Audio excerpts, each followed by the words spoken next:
Asal-usul kasta di Bali. Saat kerajaan-kerajaan Hindu dari Jawa seperti Majapahit meluas ke Bali pada abad ke-14, para bangsawan dan Brahmana membawa serta konsep Varna dari India. Namun, di Bali, konsep ini mengalami lokalisasi dan modifikasi, sehingga berbeda dari versi India. Ketiga, 4 kasta di Bali atau caturwarna. Di Bali, sistem ini disebut caturwarna, 4 warna kehidupan, yang kemudian berkembang menjadi sistem kasta. Berikut cerita pendek 4 kasta di Bali. 4 jalan, 1 tujuan.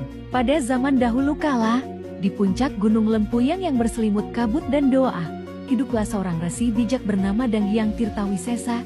Ia dikenal sebagai penyatu hati umat, tanpa memandang kasta atau keturunan. Suatu hari, datanglah 4 orang pemuda dari kasta berbeda memohon ajaran darinya.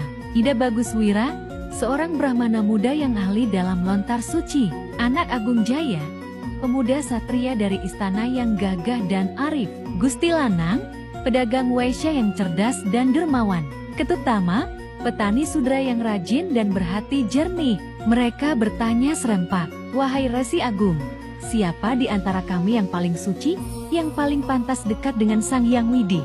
Sang Resi tersenyum lembut. Ia membawa mereka ke sebuah hutan suci dan berkata, "Di ujung hutan, ada sumber mata air sakral, bawalah airnya kepadaku sebelum matahari tenggelam. Namun jalan yang kalian tempuh akan berbeda. Ida Baguswira harus lewat jalur bertebing curam dan banyak mantra harus dibaca. Anak Agung Jaya melewati hutan lebat penuh binatang buas.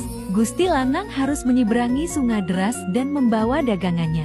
Ketut Tama melalui jalan berlumpur dan menolong warga desa yang kesusahan di sepanjang jalan. Petang pun tiba. Keempatnya kembali, basah, lelah, dan luka-luka. Namun masing-masing membawa air dalam tempayan. Mereka menyerahkannya kepada sang resi. Ia mencelupkan jari ke dalam setiap tempayan, lalu menitikan air ke atas daun lontar. Semua air membentuk cahaya yang sama.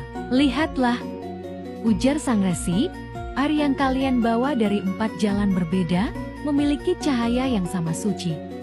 Begitu pula jalan hidup kalian, bukan gelar, darah, atau silsilah yang menentukan kemuliaan seseorang, melainkan niat tulus, kerja, dan dharma." 4 pemuda itu tersadar, lalu bersujud bersamaan. Sejak saat itu, mereka bersahabat dan menjadi pelopor desa Dharma, di mana semua kasta hidup saling menghormati.